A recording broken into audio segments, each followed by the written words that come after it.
asalaamaaleykum ñu leen di nuyu leen jaajëfal di leen ñëwal ci benn jàngat ci dette publique bu Sénégal pour la période de 2017 à 2024 chiffres yi ñu utilisé nag ñu ngi ko jëlee si bulletin statistique du ministère des finances bu Sénégal donc bu ñu ñëwee nag dañuy njëkk a leeral lan mooy dette publique bi ci njëkk mu ñu war ko leeral mooy dette publique day ëmb lépp luy bor bu jugee ci état central ak beneen structure bu lang ci moom ci biir loolu nag am na ñu woowee dette souveraine mooy bi nga xam ne état central kese la dépendre ci biir loolu tam am na beneen façon bu ñu wooyee dette parapublique su boobaa day nekk structure wala entreprise boo xamante ni état mooy actionnaire majoritaire su boobaa day nekk parapublique léegi nag état buy lépp am na lu ñuy utiliser la plupart mooy lu ñu wooye obligation day doon benn bout de papier bu ñuy joxe en contrepartie ba joxe xaalis bi ngay leble léegi liñ ciy bind mooy li nga leb montant bi durée bi taux d'intérêt bi devise bi ñu koy libellé état nag dans ce cas day fay coupon yi muy intérêt yi de façon régulière suñ demee ba maturité am maanaam bu délai bi jeexee mu delloo li mu leboon léegi nag day am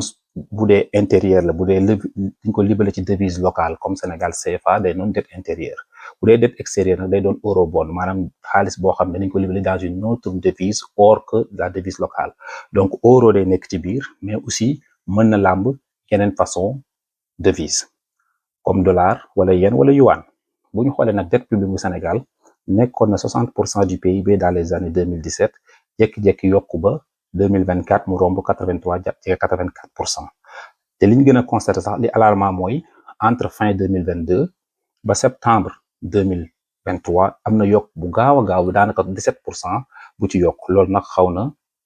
tiitalaate tuuti état nag buy leb aussi dafa am ay structures yu ñu wooye maison de notation Moody's Fitch Standard and Poor's ñoom dañuy wax état bu ne ñu jox ko benn note boobu mooy wane degré de risque bu état bi ndax dafa am relation risque rendement ci marché financier bi risque lu mu gën a élevé rek taux d'intérêt bi wala rendement bi espéré gën a élevé su boobaa nag Sénégal notation yu ñu ko jox Moody's da ko jox B1 dafa nekk sous révision mën na am ñu wàccaat ko ndax B1 bi ça date d'octobre 2024 bu ñu ko demee ci Standard and Poor's mu jox ñu B+, note yooyu nag taxul mu baax trop ndax notation yi souvent mën nañu ko calibrer ci diggante rouge ba vert am na jaune am na orange Sénégal nag zone orange bi la gën a jege mooy wane ne bu ñuy leb tey day élevé d'ailleurs sax bu ñu seetloo taux d'intérêt yi Sénégal di lebe day dem léeg-léeg ba jege 7% te loolu nag wax dëgg fa yàlla xaw na bari parce que bu ñu xoolee ne marché financier dafa am ñaari façon titre am na obligation muy souvent étatique wala grande institution yi souvent boobu dañu moo am caractère beaucoup plus sécuritaire mooy gën a mooy cher ci marché bi am les actions am na entreprise dañ koy utiliser pour lever des fonds mooy c'est des titres ñuy jaay une part de l'entreprise loolu buñ ci demee tey dafay volatile ndax entreprise mën na yéeg mën na wàcc à tout moment su boobaa nag moom mooy ëpp risque léegi nag bu ñu ñëwee ci kaw Sénégal par exemple bi ñu ñëwee ci chiffre officiel du gouvernement bi prévision yi ñu joxe woon bu yàgg mooy wane ne dañoo jàpp ne 2023 bi 2024 bi liñ ci war a fay ci ay bor que ça soit service de la dette lañ koy wooye nga xam day ëmb intérêt yi tout comme capital de xaalis bi ñu leb su boobaa dañoo planifié woon 548 milliards de francs CFA comme intérêt seulement waaye intérêt yi si loi des finances rectificative yi dem na ba àgg ci 824 milliards de francs CFA kon gis nañ ne fii lu ci xaw a jege 300 milliards de francs CFA yokk na ci ñu xool ne li ñu planifié pour 2025 aussi toujours ci loi des finances rectificative bi jàll tout récemment intérêt yi rek dana dem ba 936 milliards de francs CFA et capital bi romb na 1500 milliards donc ça veut dire que bu ñu calculer loolu rek dana ëpp 2000 milliards di dem sachant que Sénégal tey budget bi mu def pour 2025 dépenses yi liñ planifié mooy 6614 milliards kon danañ gis ne lu jege ci 30% ci budget dépenses yi day jege ci liy dem ci bor bi te liñ projeté aussi dafa nar a yokk 2026 nar a wàccaat à partir de 27-28 donc buñ xoolaatee aussi ci façon lebin yi wala contenu bor bi dañuy gis ne dette à devise locale mooy CFA bi dafay nekk 32% donc 68% boru Sénégal dafay nekk ci ay devises étrangères maanaam ay xaalis yu mel ne euro moo occupé 35%, dollar américain occupé 25%, yuan occupé 3%, yeneen devises yi occupé 6%. kon dañuy gis ne tey majorité dettu Sénégal bi c'est des devises étrangères loolu nag xaw na alarmant tuuti bu ñu xoolee dëkk yu endetté la plupart du temps dañuy bëgg di préférer mu nekk des dettes locales yu nekk intérieures su boobaa tey état bi dina am un peu plus de contrôle que bu nekkee des devises étrangères parce que ñaar mën na jege li ñu woowee toxique concept dette toxique mooy lan mooy bor boo xam ne da ngay perte un peu ta souveraineté deuxièmement du am contrôle bi troisièmement taux d'intérêt mën na bari donc loolu aussi dafay wane ne vulnérabilité dafay am te bu ñu xoolee budget Sénégal bi mujj par exemple bu 2025 bi on a planifié des dépenses à caractère social à hauteur de 1885 milliards de francs CFA loolu day jege presque 34%. loolu nag bari na trop te loolu dafay wane vulnérabilité situation sociale et économique du pays te loolu faaw ñu contrer ko léegi nag bu ñu waxee lii lépp danañu waxe lan la état teg comme ay pexe présentement il y a la stratégie de gestion de la dette à moyen terme 2025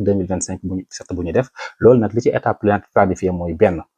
fexe de sorte à ramener la part de la dette extérieure de 68 ba 41% et la part de la dette intérieure ñu fexe mu nekk majorité dans les nouveaux emprunts mu dem ba 59%. loolu aussi stratégie bu baax la ko dara permettre zone UEMOA bi occuper une plus grande part des dettes sénégalaises beneen action bi ñu am tam mooy dañoo lancé concept bu ñu wax diaspora bond maanaam ay bons yoo xamante ni pour diaspora bi lañ koy réserver avec objectif de lever jusqu'à 1500 milliards de francs CFA loolu aussi option bu baax la ça permet d'inclure un peu plus la diaspora mais en même temps aussi de créer de la richesse ou de la valeur de façon interne et locale impliquer davantage aussi les Sénégalais qui vivent à l'étranger loolu aussi c'est des bonnes stratégies qui peuvent être saluées parce que stratégie boobu aussi li mu teg comme enjeu clé mooy la souveraineté de la dette la soutenabilité d'ailleurs de la dette te loolu aussi jar na bàyyi xel l'amélioration de la transparence aussi et la promotion des investissements durables tout ça c'est des choses à améliorer léegi nag pour mën a limiter problème bor bi Sénégal tey ak yenn teg ay stratégie bi njëkk mooy fexe de sorte à avoir une politique économique qui favorise la croissance bu ñu stimuler croissance ndax croissance bu amee rek mécaniquement l'État va avoir plus de rentrée fiscale maanaam dana am xaalis bi gën a dugg l'État aura mécaniquement baissé la dette et l'obligation de recourir wala di obligé wu dem di wuti ay bor feneen donc loolu aussi lu jara bàyyi xel donc croissance moom su amee rek dafay aider lu baree bari beneen action bi ñu am tam mooy pour wàññi dette toujours dans un état li je parle de cadre dans le cadre global mooy ne état mën na dem ci privatisation les privatisations ci cadre Sénégal te c'est pas une bonne idée pourquoi parce que dafay accompagner d'une perte de souveraineté mën na am aussi augmentation des impôts mais bu yokkee impôts Sénégal tam beneen jafe-jafe la mën na limiter l'investissement ak la croissance économique boobu tam mën na jur jafe-jafe ci cadre Sénégal présentement qui fait que loolu du option bu ñu mën a promouvoir restructuration aussi lu jar a bàyyi xel la te gars yi dafa mel ni bokk na ci stratégie bi ñu wax en même temps aussi war nañu mën a diversifier ou renégocier suñu option supplémentaire c'est-à-dire que tey bu ñu demoon bay lebi waat tam ñu bàyyi xel des types d'investissement diversifiés wala des partenariats diversifiés par exemple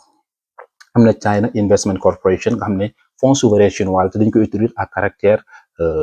diplomatique de sorte à pouvoir tisser des liens avec certains pays Sénégal mën na bàyyi xel loolu je ne dis pas que ñu dem fa parce que mais ñu bàyyi ko xel option yu ñu war a mën a teg ci table bi la nouvelle banque des BRICS aussi mi nga am une stratégie d'expansionniste donc ñooñu aussi mën nañ ko jéem a bàyyi xel ak yeneen partenariat public privé aussi pour certains gros investissements aussi c'est des choses yu ñu war a mën a bàyyi xel beneen option bi nga xam ne c'est à notre portée nag te mën nañ ko def mooy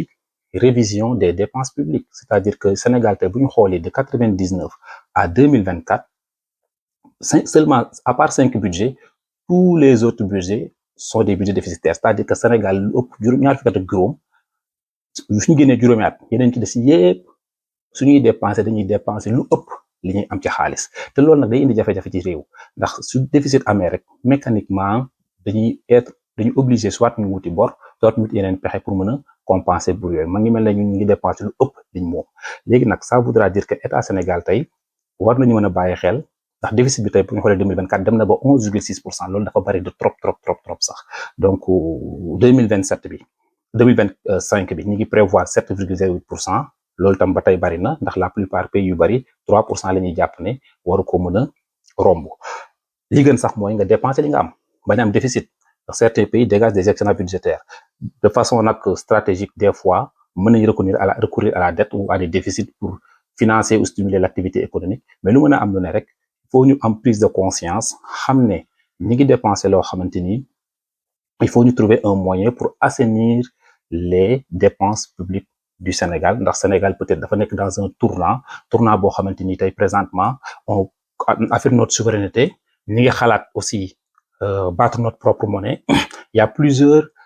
sujets yoo xamante ni ñu ngi koy soulever te sujets yoo xamante ni dafay laaj une solidité économique balaa nga ci mën a lancer wu. Donc